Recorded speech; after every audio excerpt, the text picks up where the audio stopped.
মাহে রমজান মাস আসতেছে, রমজানের পূর্বের প্রস্তুতি গ্রহণ করেন বাজান। নবীজি ডাকতে বলল, মাহে রমজান মাসের প্রস্তুতি গ্রহণ কেমনে করবা গো? মাহে রমজান মাসের প্রস্তুতি গ্রহণ করার মধ্যে অন্যতম একটা কাজ হচ্ছে আল্লাহর দরবারে দোয়া করা। সবসময় আল্লাহর কাছে বলবেন, আল্লাহ সামনে রমজান মাস, আল্লাহ মাহে রমজান মাস পর্যন্ত আমার হায়াত দারাজ করে দাও, বৃদ্ধি করে দাও। আল্লাহ আমার সুস্থতা দান করে দাও। আল্লাহ আমি যেন তোমার মাহে রমজান মাসের ফরজ রোজাগুলো করতে পারি। বন্ধু, রমজান মাসে আমার আল্লাহ 12টা মাসের মধ্যে 11টা মাস একদিকে আর মাহে রমজান মাস একদিকে। বাবাজি আমার ভাইরা, 12টা মাসের মধ্যে আল্লাহর কাছে খুব গুরুত্বপূর্ণ মাস হলো পবিত্র মাহে রমজান মাস, যেই মাসে আমার আল্লাহ নবী ডাকতে বলল, অন্যান্য মাসে আপনি যদি ইবাদত করেন, আমল করেন, আপনার ওই আমলের সওয়াব যদি একটা দেয়, আল্লাহ মাহে রমজান মাসে ওই একটা সওয়াবের আমার ভাইরা আল্লাহ 570 গুণ সওয়াব বাড়ায় দেন। জোরে খান সুবহানাল্লাহ।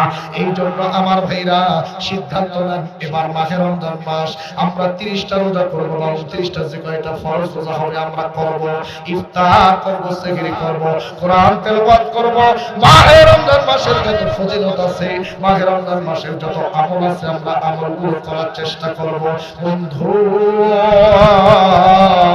আল্লাহর নবী ডাকতে বলল, মাহে রমজান মাস আসলে তোমরা বেশি বেশি কোরআন তেলাওয়াত করো, বেশি বেশি জিকির আজকার করো। প্রত্যেকটা দিন রাতের বেলা, হ্যাঁ বন্ধুরে, প্রতিটা দিন রাতের বেলা তোমরা তাহাজ্জুদের সালাত আদায় করো, এরপরে আল্লাহর রাস্তায় প্রত্যেকটা দিন দান করো।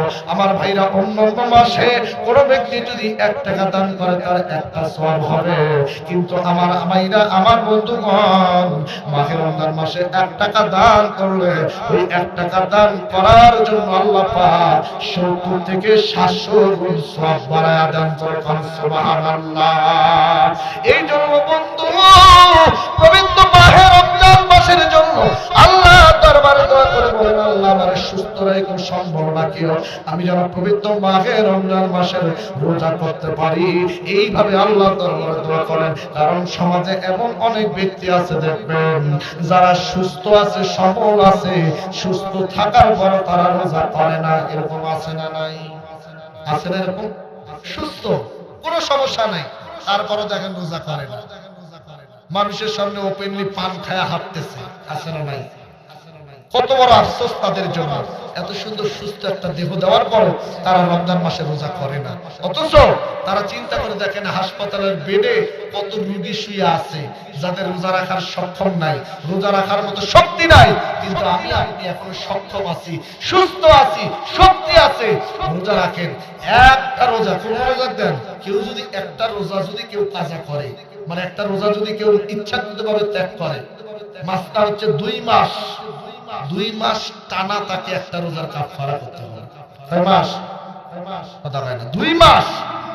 এই রোজাটা করার পরে একটা রোজা বাদ দেওয়ার যে গুনাহ, এই গুনাহ থেকে আপনি মুক্ত হবেন, কিন্তু একটা রোজা করার যে ফজিলত সওয়াব এটা আপনি পাবেন না, শুধু গুনাহ থেকে মুক্ত পাবেন।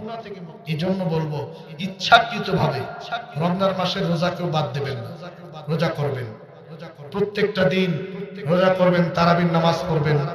নিয়ত আছে না? অনেকে আছে রোজা ঠিকই করে কিন্তু তারাবির নামাজ পড়ে না, আছে না? রোজা ঠিকই করে কিন্তু 5 ওয়াক্ত নামাজ পড়ে না, এটা ঠিক না। তারাবির সালাত পড়বেন, 5 ওয়াক্ত নামাজ পড়বেন। বিশেষ করে আরেকজন ভাই 100 টাকা করলো, তারা আল্লাহ কবুল করে নাও। বিশেষ করে এখন থেকে নামাজ শুরু করে দেন, নিয়ত করেন যে আল্লাহ নামাজ শুরু করলাম, সামনে মাহে রমজান মাস, আমি যেন আমার মৃত্যুর পূর্ব মুহূর্ত পর্যন্ত আমি যেন 5 ওয়াক্ত নামাজ জামাতে শহীদ পড়তে পারি।